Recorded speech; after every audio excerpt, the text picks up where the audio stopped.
Astaghfirullah. Assalamualaikum warahmatullahi wabarakatuh.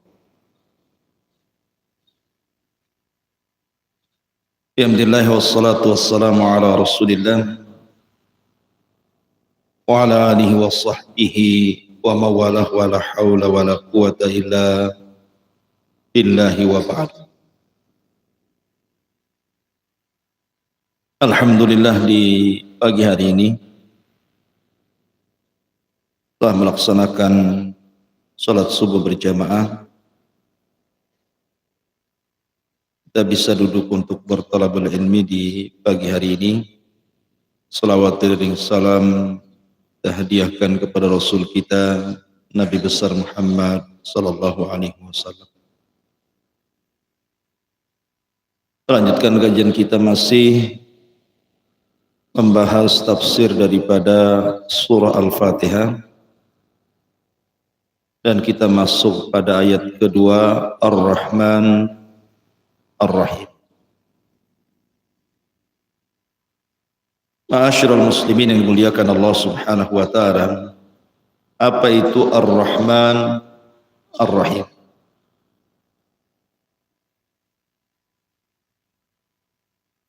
Dua nama Allah Subhanahu wa taala, Ar-Rahman Ar-Rahim. Ada yang mengatakan bahwa Ar-Rahman itu adalah asal dari seluruh nama-nama yang berbau jamil, artinya nama-nama Allah yang indah. Berbeda dengan kalimat Allah. Kalimat Allah itu kalimat yang kembali padanya nama-nama Allah yang memiliki makna jalal.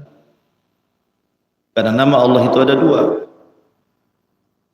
Ada yang terkandung padanya nama jalalun, dan ada yang terkandung makna jamalun. Jalal itu artinya kebesaran Allah, keagungan Allah Subhanahu wa taala disebut jalal. Allahu azza wa jalla.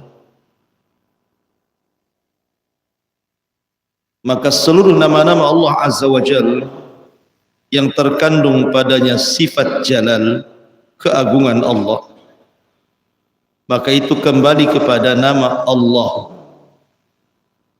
Seperti Allah Al-Khaliq, Al-Mutakabbir, Al-Qahir, maka itu kembali kepada nama, kepada zat yang disebut dengan Allah. Tetapi kalau nama-nama jamal, nama-nama indah, Ghafur, Rauf, Rahim, maka itu kembali kepada nama Ar-Rahman. Makanya para ulama tauhid mengatakan asal tauhid rububiyah kembali kepada nama Ar-Rabb.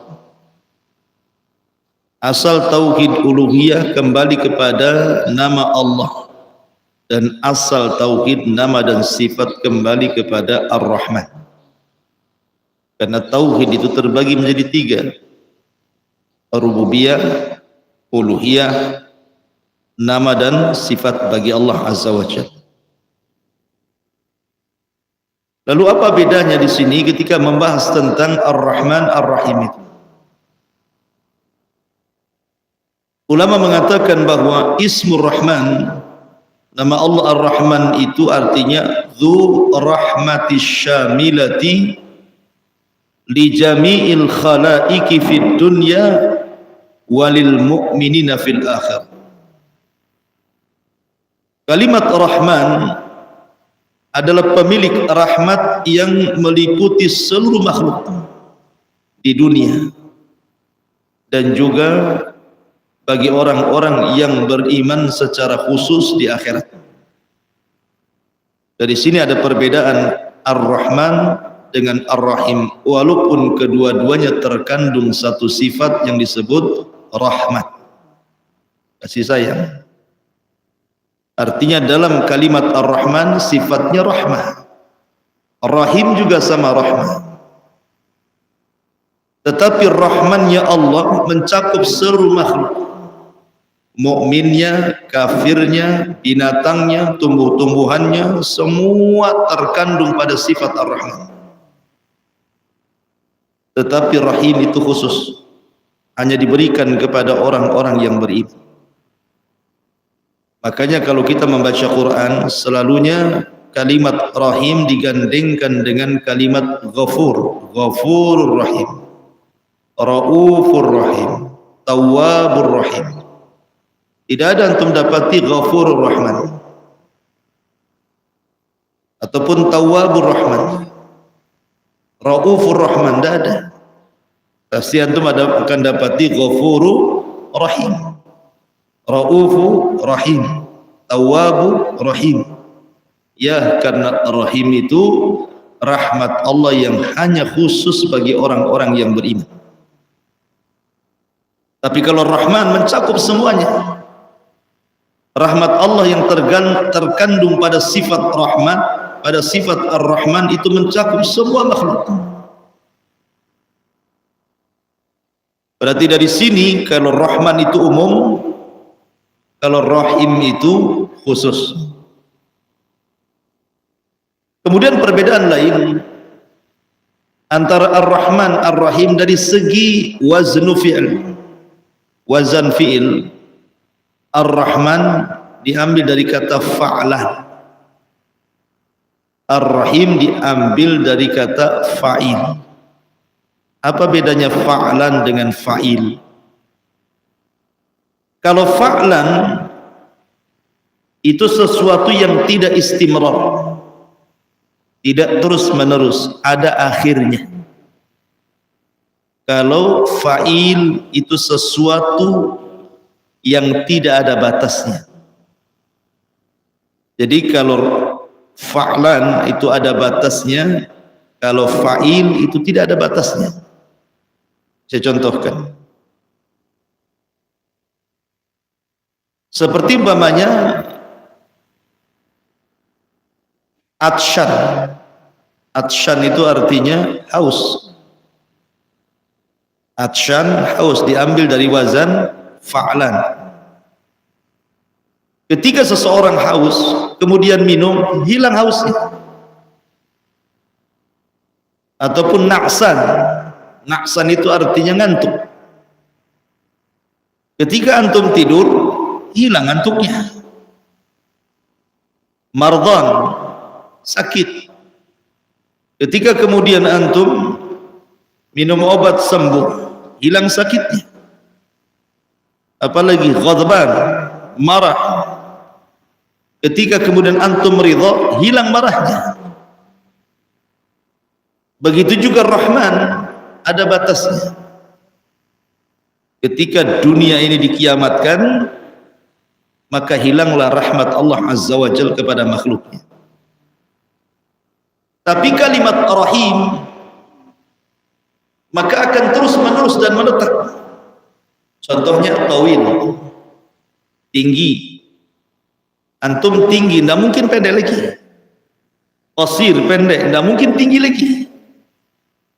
Maka ketika Allah Subhanahu wa taala disifatkan, diberikan nama dengan kalimat Rahim dan memiliki sifat rahmah, berarti rahimnya Allah tidak terputus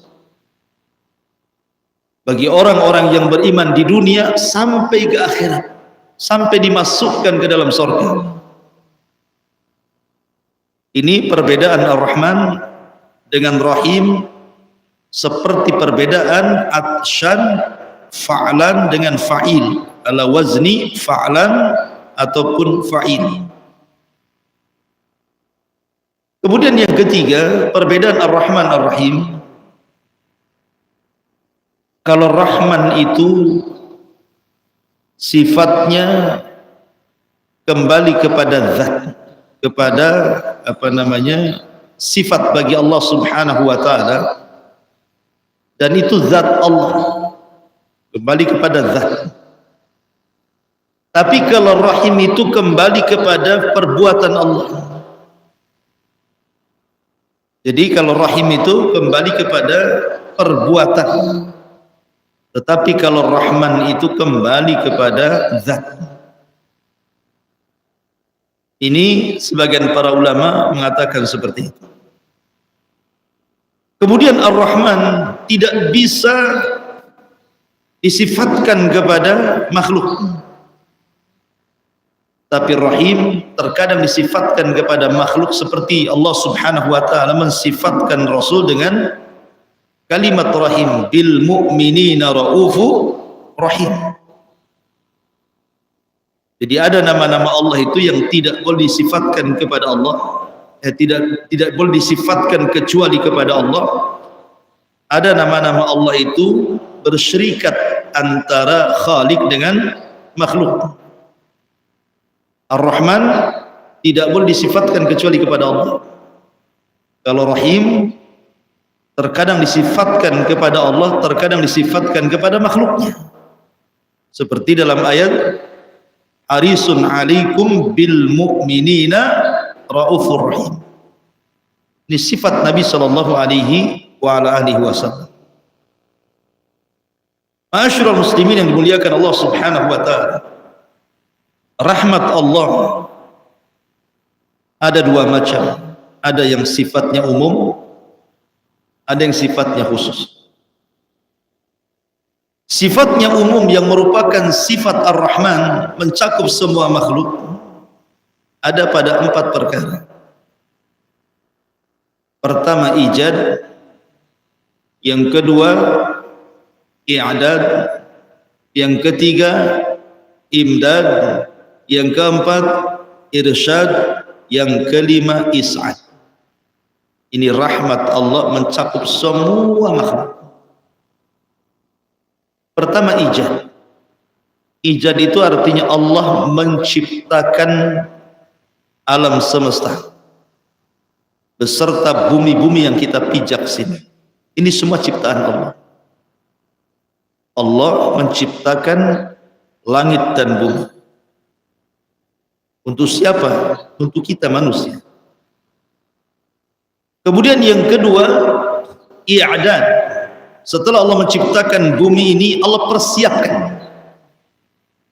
Di situ ada gunungnya, di situ ada lautnya, di situ ada sungainya, di situ ada hutannya, di situ ada binatangnya, di situ ada ikan-ikannya, macam-macam.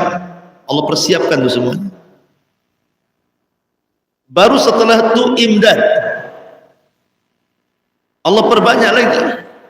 Terkadang satu buah-buahan itu bijinya banyak. Kemudian dari biji itu kemudian ditumbuhkan lagi, tumbuh lagi pohon yang lain. Terkadang dari satu biji itu bisa 100 pohon tumbuh. Nanti dari 100 pohon bisa tumbuh 1000 pohon. Imdad diperbanyak. Ada tidak mungkin satu pohon mati tidak ada penerusnya. Harus ada penerusnya. Terkadang satu biji itu bisa 1000 tuh, satu buah-buahan itu bisa 1000 bijinya tuh. Kalau itu tumbuh semua menjadi 1000 pohon. Dan dari 1000 pohon muncul ribuan buah-buahan. Itu disebut imdad. Baru setelah itu irsyad. Irsyad itu artinya manusia diarahkan. Ini ikan yang boleh dimakan, ini yang tidak boleh. Ini buah-buahan yang boleh dimakan, ini tidak boleh. Ini daun-daunan yang bisa dilalap, ini boleh, ini tidak boleh. Dan begitu seterusnya. Kemudian setelah itu is'ad. Manusia mendapatkan kebahagiaan. Makan buah ini kenyang. Makan buah itu sehat. Makan buah ini segar. Senang. Ini semua rahmat Allah. Untuk siapa? Umum bagi semua makhluk. Karena orang kafir juga yang tidak beriman kepada Allah Azza wa Jalla merasakan 5 perkara ini kan. Ijad, i'dad, imdad, irsyad, is'ad. Semua orang kafir merasakan ini. Bukan hanya orang-orang yang beriman saja. Terkadang orang kafir lebih senang dibandingkan orang-orang beriman. Terkadang ada orang kafir lebih kaya dibandingkan antum yang ngaji, lebih sehat dibandingkan antum yang ngaji, lebih bahagia di dunia, zahirnya lebih bahagia dibandingkan antum yang ngaji kan, zahirnya. Artinya bahwa rahmat Allah itu ada yang sifatnya umum. Inilah yang terkandung pada kalimat Ar-Rahman. Paham ya? Tapi kalau yang kedua, rahmatun khasah, rahmat Allah yang khusus, ini tidak diberikan kecuali hanya kepada orang-orang yang beriman. Saya contohkan begini. Ketika Allah Subhanahu wa taala membuat awan yang penuh dengan hujan itu, mendung, satu dunia mendung. Ini salah satu asal daripada rahmat Allah. Di situ ada rahmat Allah kan. Awan yang mendung itu terkandung rahmat Allah. Minimalnya semua manusia merasakan perubahan cuaca dari yang tadinya panas terik menjadi dingin kan. Semua merasakan, mukmin kafir. Tapi ketika kemudian hujan, tidak semua daerah terkena hujan. Daerah-daerah tertentu saja. Artinya sampainya rahmat Allah ke bumi ini khusus. Tetapi mendungnya umum. Semua terkena mendung. Tapi ketika hujan, terkadang hanya beberapa titik saja. Bahkan ada istilah kita hujan lokal. Satu bata mendung, ketika turun hujan, sekupang aja. Nah goyak tidak. Kan gitu ya. Ini namanya ketika awan itu mendung itu disebut rahmat umum.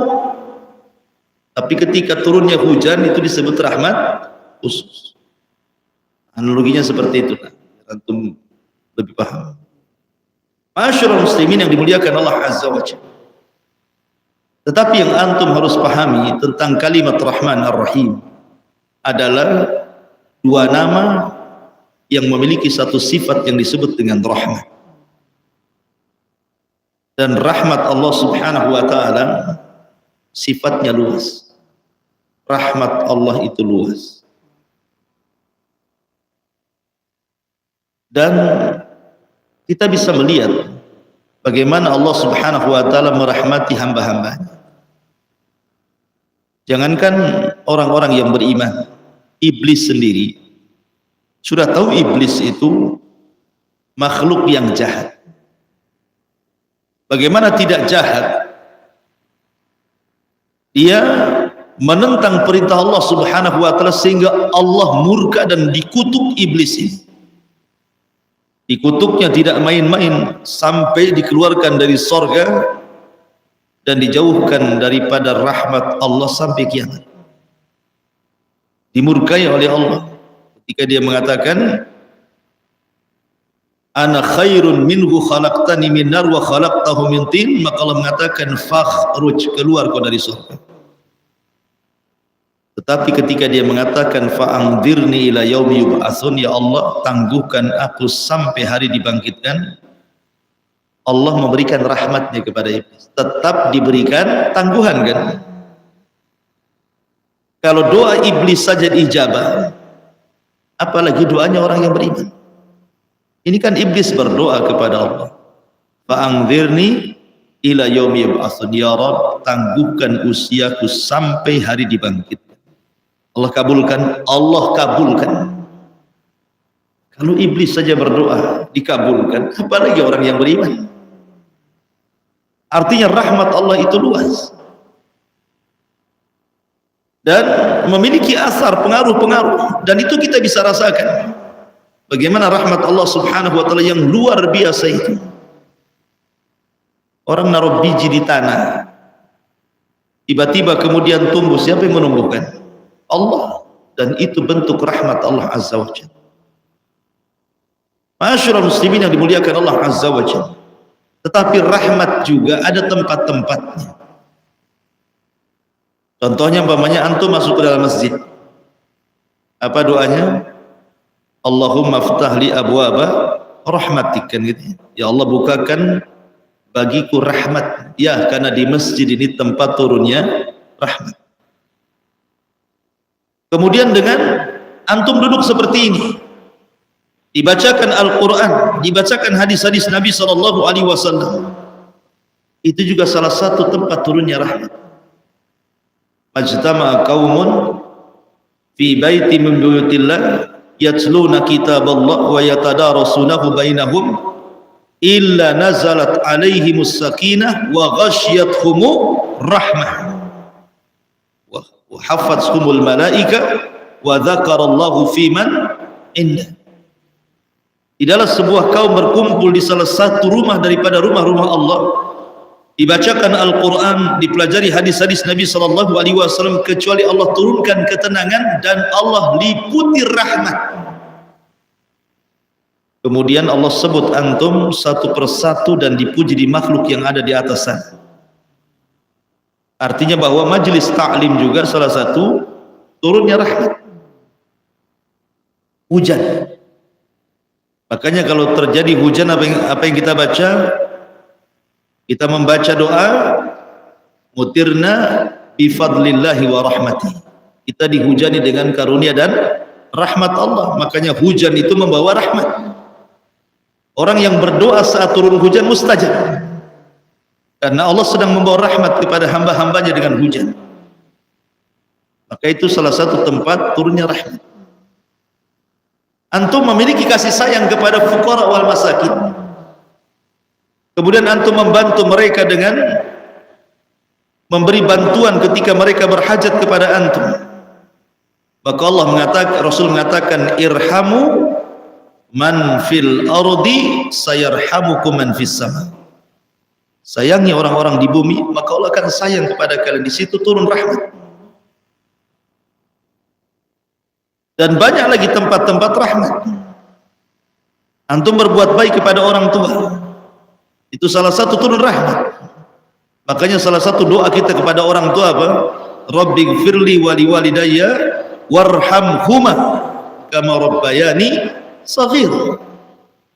Rabbighfirli, ya Allah ampunilah dosa-dosaku dan dosa kedua orang tuaku, dan sayangi keduanya sebagaimana dia menyayangi aku. Maka ketika seorang anak birrul walidain, di situ tempat turun rahmat. Jadi rahmat itu ada tempat-tempatnya dan harus dicari, karena seseorang itu sangat berhajat kepada rahmat Allah Azza wa Jalla. Makanya orang-orang masuk surga pun dimasukkan bukan karena amalan antum. Antum sholat di dunia capek, antum puasa di dunia capek, antum sedekah rugi gitu, antum haji lelah letih, antum berzikir, antum subuh-subuh sholat kemudian ngaji. Tiba-tiba ketika dimasukkan ke dalam surga, kata Allah, udkhulul jannah bi rahmati, masuklah surga ke dalam rahmatku. Kok bisa? Harusnya kan masuk surga dengan amalannya kan? Harusnya saya masuk surga karena sholat, karena puasa, karena haji, karena zikir. Kenapa ketika giliran masuk surga Allah mengatakan udkhulul jannah bi rahmati, masuklah surga dengan rahmatku? Dari sini ada hubung kait antara ayat Ar-Rahman Ar-Rahim dengan ayat sesudahnya Maliki Yaumiddin. Nanti besok kita jelaskan tafsir. Apa hubung kait Ar-Rahman Ar-Rahim dengan Maliki Yaumiddin? Ma'asyiral muslimin yang dimuliakan Allah Azza wa Jalla, hubung kaitnya adalah ketika antum beramal soleh di dunia, kemudian masuk surga bukan karena amalan tapi karena rahmatnya. Sebagaimana ketika ada seorang Bani Israel, dari kecil tidak pernah maksiat, ibadah terus. Tiba-tiba dia berdiri di pintu surga. Kemudian Allah katakan, udkhulil jannah bi rahmati, masuk kau ke dalam surga dengan rahmat. Tak mau dia. Dia mengatakan, ya Rabb, aku ini ketika di dunia tidak pernah maksiat. Kalau seandainya aku ini pernah maksiat, kemudian kau katakan masuk ke dalam surga dengan rahmatmu, wajar. Tapi aku tidak pernah maksiat, masukkan aku dengan amalku, katanya. Dia tidak paham bahwa semua ibadah yang dilakukan kita ini taufik dari siapa? Dari Allah kan? Antum sholat karena antum dapat taufik dari Allah. Kalau antum tidak dapat taufik dari Allah, sholat antum nggak akan sholat. Antum bisa hadir di majelis ta'lim ini, taufik dari siapa? Allah. Makanya banyak orang yang tidak dapat taufik tidak ngaji. Antum puasalah, taufik dari siapa? Dari Allah. Kalau antum tidak dapat taufik, nggak akan antum puasa. Tidak mungkin antum ngaji, tidak mungkin antum zikir, tidak mungkin antum birrul walidain. Semua taufik dari Allah. Nah, kalau semua taufik dari Allah, sudah wajar orang masuk surga karena rahmat. Kan yang menggerakkan antum sholat juga Allah. Karena taufik dari Allah subhanahu wa ta'ala, hidayah yang Allah anugerahkan kepada kita berupa taufik ini yang menjadikan kita ibadah. Makanya orang masuk surga bukan dengan amalan, tapi dengan rahmat. Sebab kalau seandainya orang masuk surga karena amalan, dengan bahasa lain kita membeli surga dengan amalan kita, surga nggak mungkin kebeli. Bagaimana mungkin usia yang pendek 50, 60, 70 tahun sementara terpotong tidur, terpotong ngobrol, terpotong jualan, terpotong macam-macam, ibadahnya berapa? Tiba-tiba kemudian mendapatkan surga dengan kenikmatan segala-galanya, khalidina fiha abadan abidin gitu ya. Enggak imbang gitu bahasa kita. Berarti Allah memasukkan kita itu karena rahmatnya, karena kasih sayang Allah kepada kita. Sebagaimana Allah masukkan manusia ke dalam neraka itu karena keadilannya. Ma'asyiral muslimin yang dimuliakan Allah subhanahu wa ta'ala,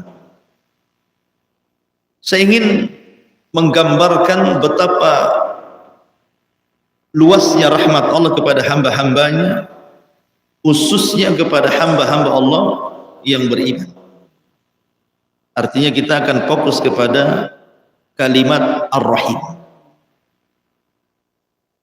Ma'asyiral muslimin yang dimuliakan Allah azza wa jalla, saya akan contohkan beberapa kisah rahmat Allah kepada hamba-hamba Allah dari kalangan para nabi.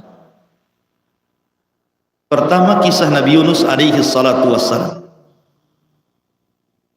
Nabi Yunus alaihi salatu wassalam diutus ke sebuah negeri namanya Nainawa di Irak.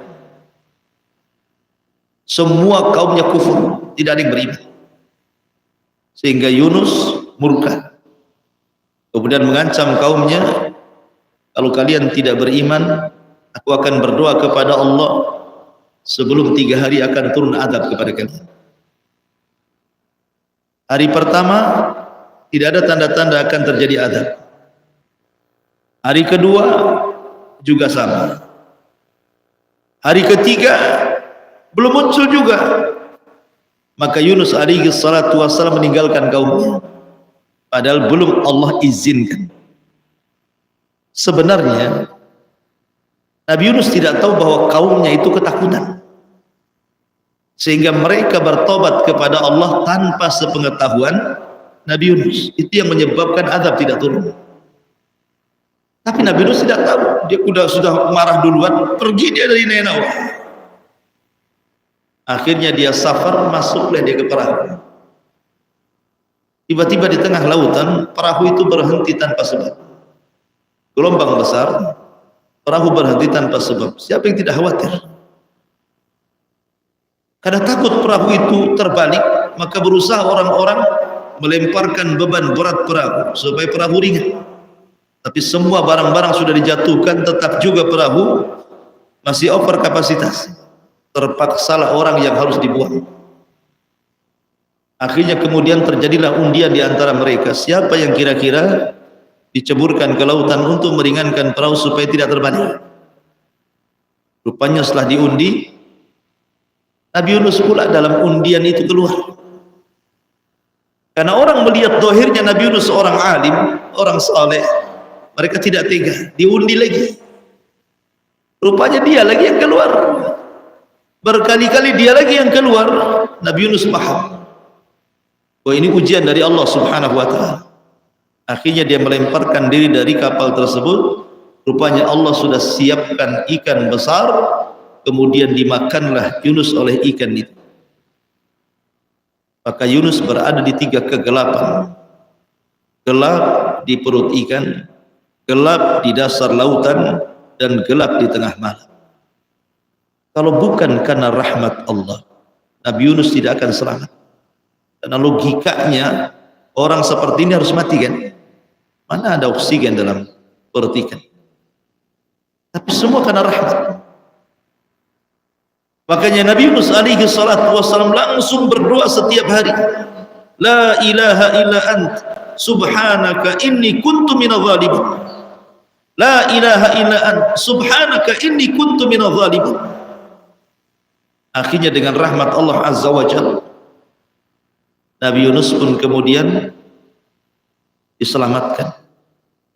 Sehingga Allah subhanahu wa ta'ala mengatakan, kalau bukan karena tasbihnya Yunus, la labisa fi batnil hut ila yaumi yub'ats. Tentu Yunus akan tetap di perut ikan itu sampai hari dibangkitkan. Siapa yang menyelamatkan Nabi Yunus? Allah. Berkat apanya? Rahmat Allah kepada Yunus.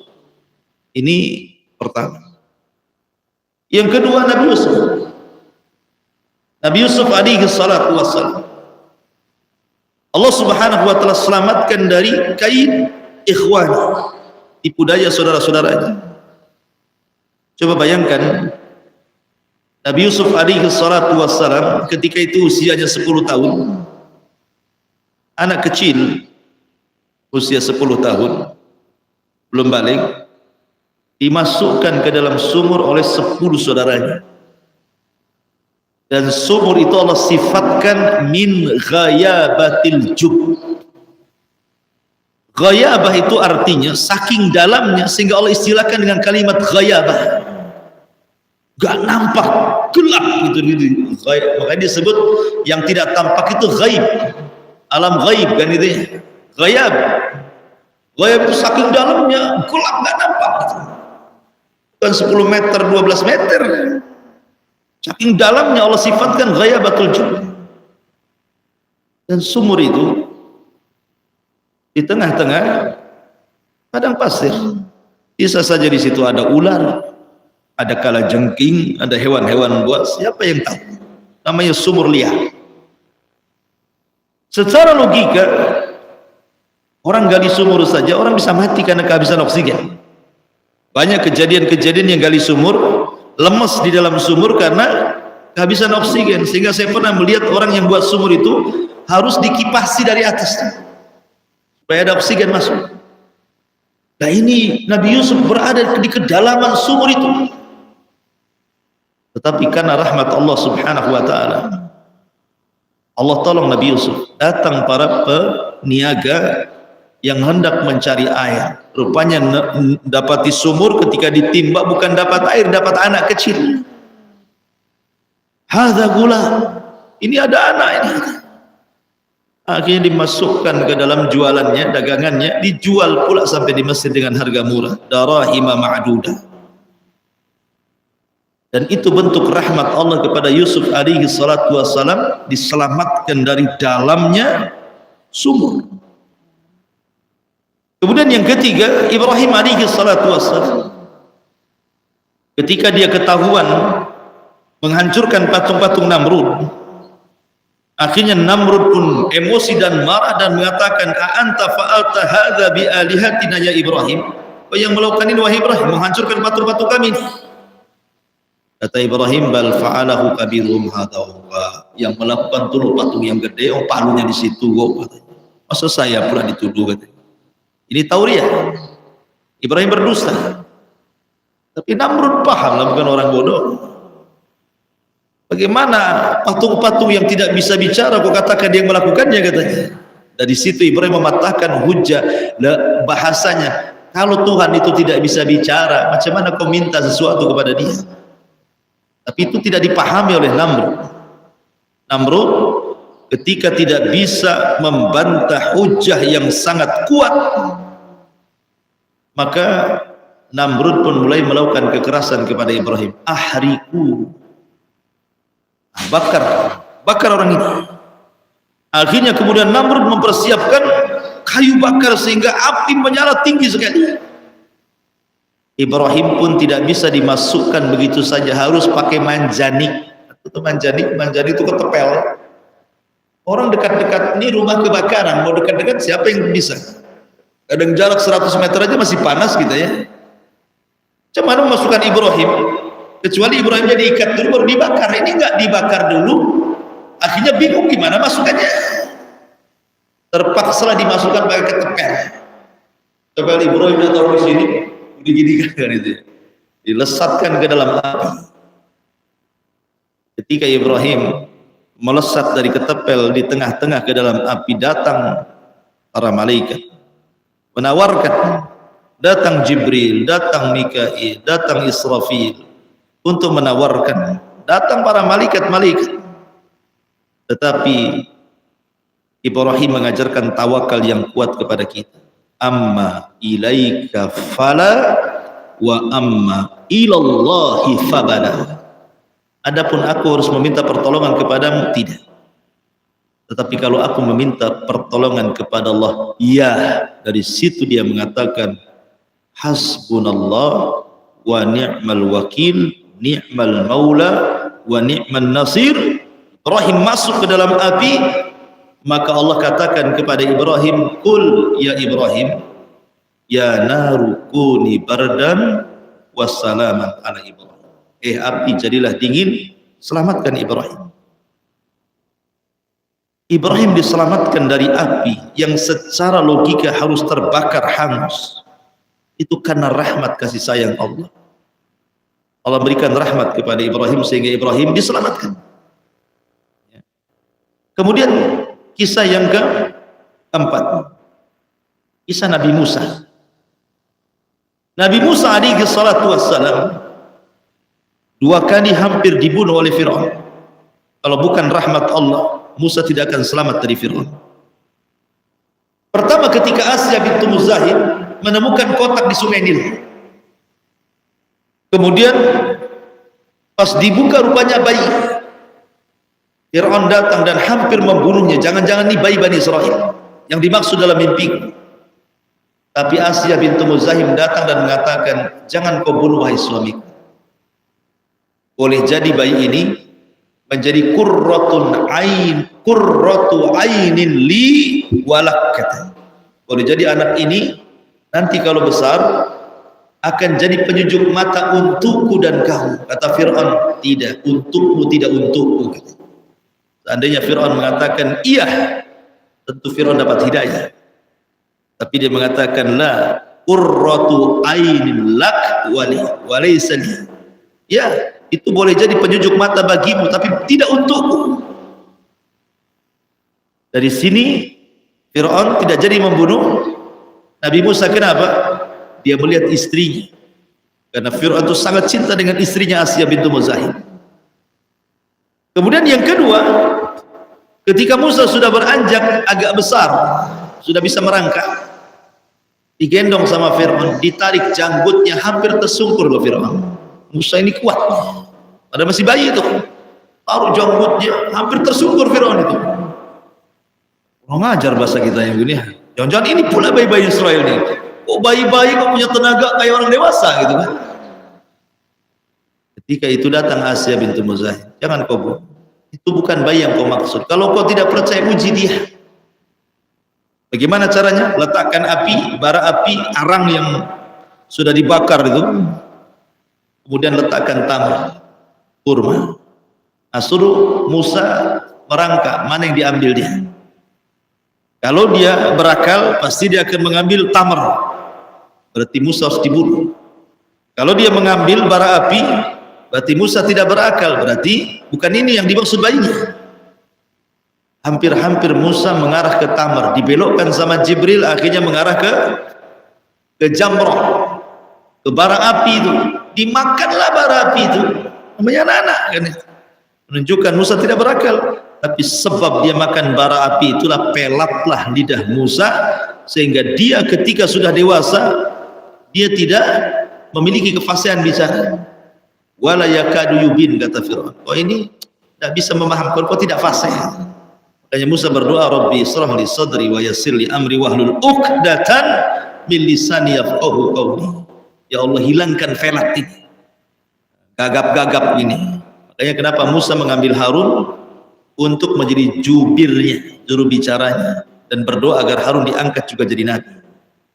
Artinya Musa diselamatkan dari pembunuhan Fir'aun 2 kali. Karena apa? Karena rahmat Allah Azza wa Jalla. Kemudian kisah Maryam, dari tuduhan orang-orang.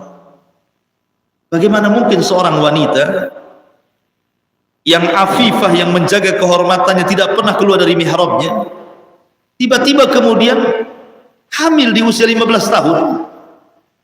Apa kata manusia? Dia putri Imran, orang sucinya Baitul Maqdis, tidak pernah keluar dari mihrabnya, kerjanya hanya sujud, ruku dan zikir. Tiba-tiba hamil. Siapa yang hamil di Maryam? Maka mulailah orang-orang kemudian menuduh Maryam berselingkuh.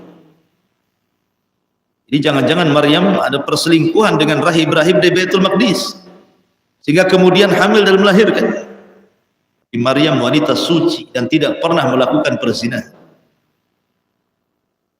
Karena ketika Maryam keluar hendak buang hajat, tiba-tiba dihadang oleh malaikat Jibril, basyaran sawiyah, menjelma manusia yang sangat tampan sekali. Sampai Maryam mengatakan a'udzu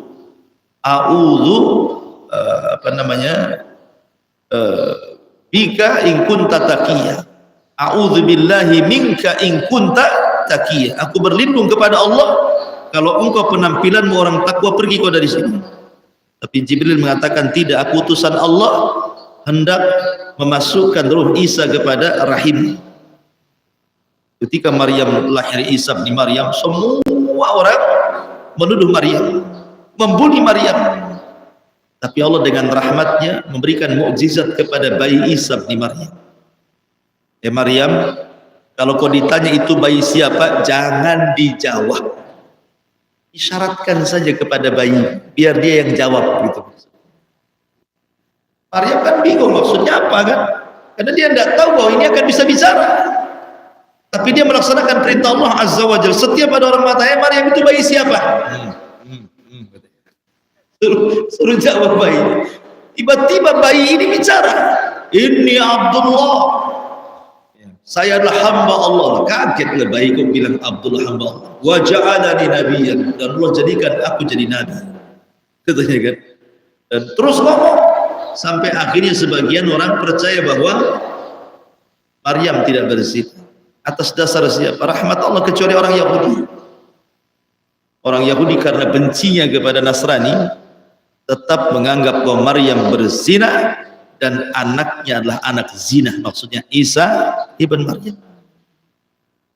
Dan ketika orang-orang kemudian percaya bahwa itu bukan bayinya, hasil selingkuhan atau berzina, maka ini siapa yang kemudian orang meyakinkan sampai Isa bicara seperti itu kalau bukan karena rahmat Allah Subhanahu wa ta'ala.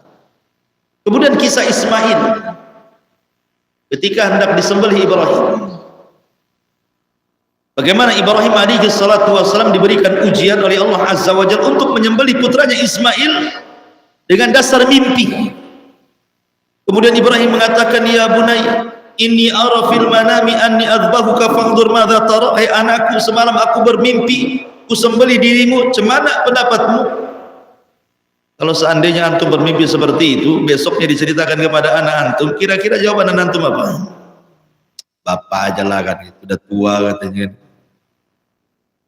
Tapi Ismail alaihi salatu wassalam mengatakan, ya abatif al ma tu'mar satajiduni insyaallahu minas sabir. Kalau ini perintah Allah, lakukan saja. Tanpa ada keraguan Ismail mengatakan seperti itu. Ketika pisau sudah di tengkuknya sini dan sudah diiris-iris seperti ini, Allah buat tumpul pisau itu.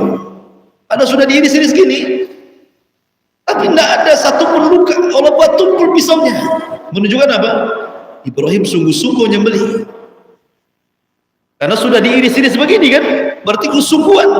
Ketika itulah datang suara dari langit, an saddaqta ru'ya, engkau sudah membenarkan mimpimu wahai Ibrahim. Dari situ Allah katakan, wa fadainahu bidhibhin adhim wa taraknahu lil akhirin.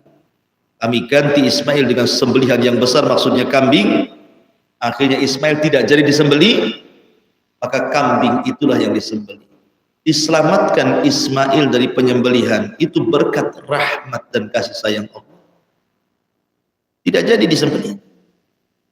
Kemudian juga kisah Nuh alaihi salatu wassalam. Bagaimana rahmat Allah subhanahu wa ta'ala kepada Nuh alaihi salatu wassalam. Ketika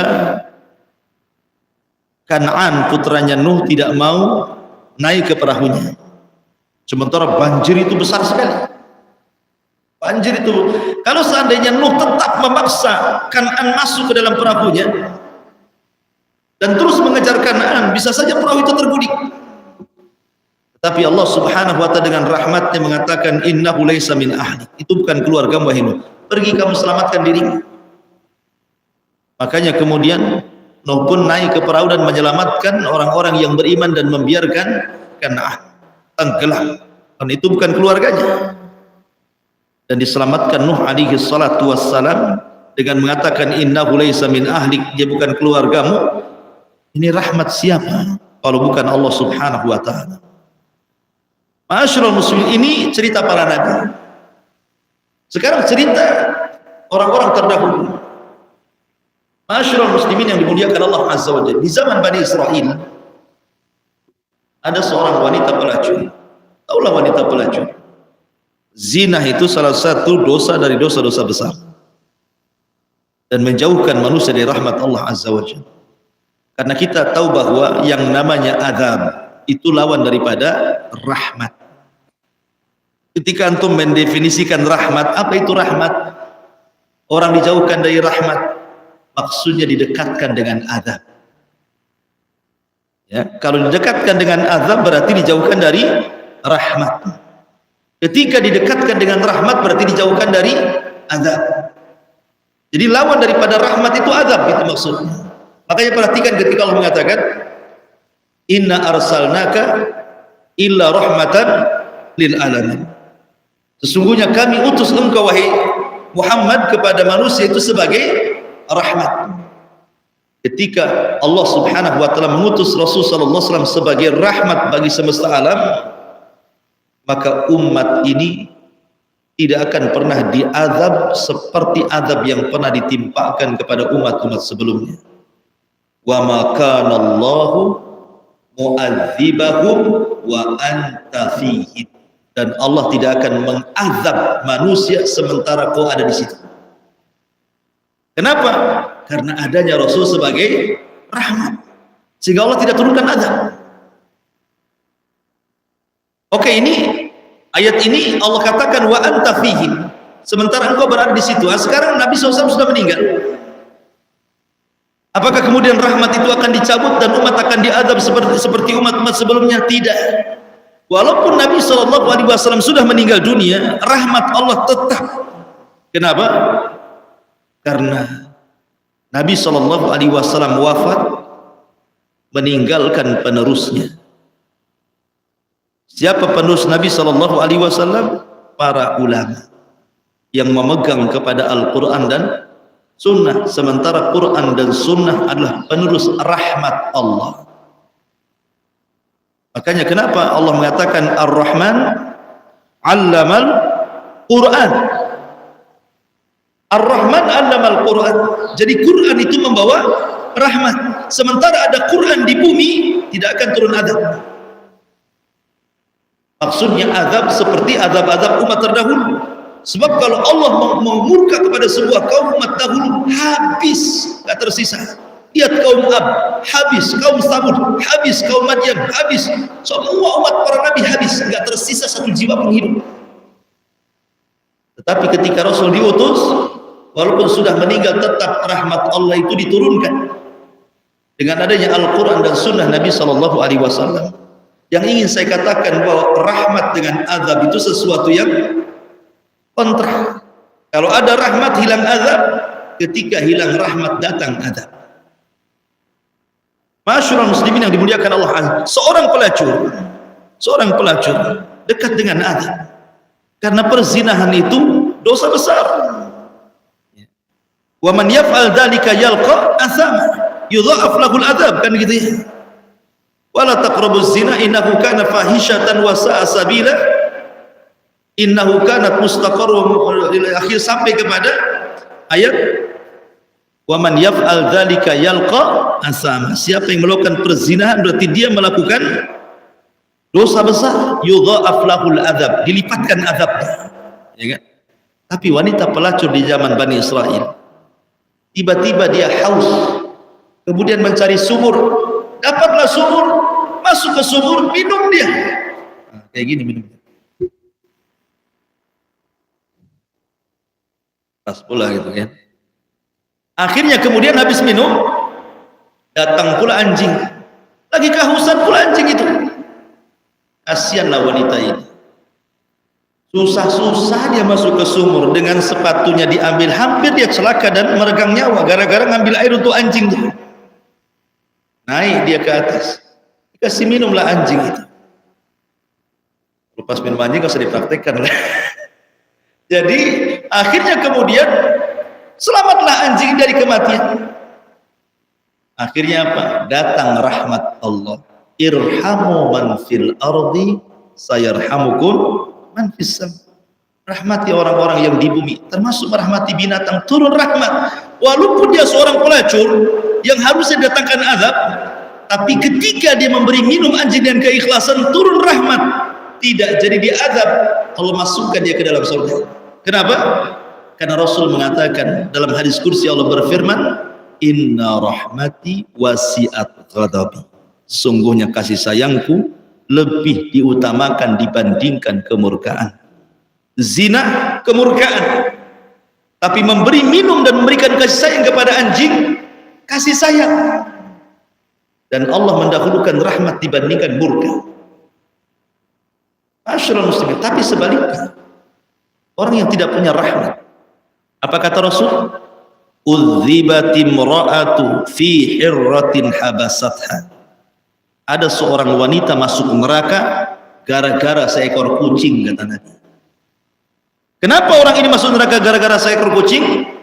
Karena dia rawat kucing ini, tidak kasih makan, tidak kasih minum, akhirnya dia makan dari hashisal ard, dari binatang-binatang bumi, akhirnya mati kelaparan, mati kehausan. Kata Rasul, udzibatin ra'atu fi hirratin habasatha. Wanita itu diazab gara-gara kucing yang ditahannya sehingga dia mati. Ketika dia tidak punya rahmat kepada binatang, Allah cabut kasih sayangnya, Allah kirim azabnya, masuk ya ke neraka. Ya. Masyaallah muslimin yang dimuliakan Allah Azza wa Jalla. Kemudian kisah yang lain. Dahulu di zaman Bani Israel, ada rajulun asrafa nafsah.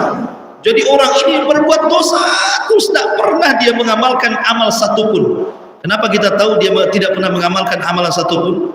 Dari sabda Nabi yang ngomong bahwa orang ini tidak pernah melakukan amalan satu amal pun. Artinya apa? Sepanjang hayatnya jahat. Harusnya orang begini masuk neraka kan? Karena tidak pernah berbuat baik masalahnya. Mulai dari lahir sampai wafat pun tidak ada kebaikan. Jahat semuanya. Tetapi ketika dia sakaratul maut, dia merasakan takut yang luar biasa. Takutnya luar biasa. Takut menghadap Allah Azza wa Jalla. Sampai dia mengatakan, kalau Allah takdirkan aku sanggup dibangkitkan, pasti Allah akan azab yang belum pernah diazab kepada siapapun di alam semesta ini. Saking takutnya dia kumpulkan anak-anaknya dan mengatakan, nah, kalau aku mati, bakar jasadnya. Kalau sudah jadi abu ini kau tebar di semua air lautan di bumi. La in qadirallah, kalau Allah sanggup membangkitkan aku ini, la yu'adzibani adzaban la yu'adzibuhu ahadan minal alamin. Pasti Allah akan mengazab diriku dengan azab yang tidak pernah Allah berikan kepada siapapun di alam semesta ini. Ketika dia mati, betul dilaksanakan tuh wasiatnya, dibakar jasadnya. Ketika jadi abu, debunya ditebar di mana-mana lautan, dia tidak paham innallaha ala kulli syai'in qadir. Allah itu atas segala sesuatu mampu. Maka tiba-tiba Allah bangkitkan lagi. Kemudian dihadapkan di hadapan Allah. Allah bertanya, ya fulan, ma hamalaka ala an taf'al hadha? Apa yang membuat kamu, kenapa kau lakukan seperti ini? Kau ragu-ragu denganku, maksudnya aku tidak sanggup bangkitkan dirimu. Maka orang mengatakan ya Rabb, bukan, aku tidak ragu, cuman aku takut. Aku takut kalau seandainya aku dibangkitkan, kau akan mengazabku dengan azab yang tidak pernah diazab siapapun di alam semesta ini. Ketika melihat rasa takut yang luar biasa hamba ini kepada Allah Subhanahu wa taala, maka Allah pun akhirnya memberikan kasih sayang kepada hamba ini. Kemudian dia mengatakan kepada para malaikat, "Ushidukum ya malaikati anni qad ghafartu lahu." Saksikan wahai malaikat, aku sudah ampuni orang ini. Masukkan dia ke dalam surga. Nah, lihat kasih sayang Allah di sini kan. Orang ini tidak pernah beramal sama sekali, tapi dia sebelum meninggal membawa satu amalan apa? Al khaufu minallah. Takut kepada Allah, itu amalan terakhir yang ia bawa. Makanya penting seseorang itu sebelum meninggal minimalnya punya amalan yang ia bawa, setidak-tidaknya adalah husnudzan billah, berbaik sangka kepada Allah Subhanahu wa taala, karena Allah berfirman, ana ma'adhanni abdi bi, aku bersama prasangka hambaku kepadaku. Kalau dia baik, ku baik, kalau dia jahat, ku jahat, kan gitu bahasanya. Masyaallah muslimin yang dimuliakan Allah Subhanahu wa taala, dan banyak sekali kisah-kisah tentang rahmat Allah Azza wa Jalla yang tidak mungkin saya kisahkan, juga waktu sudah habis, waktunya syuruk. Mudah-mudahan ada manfaatnya ini yang bisa sampaikan. Subhanallah hamdika asyhadu an la ilaha illa anta astaghfiruka wa atubu ilaik. Allahu taala alam. Assalamualaikum warahmatullahi wabarakatuh.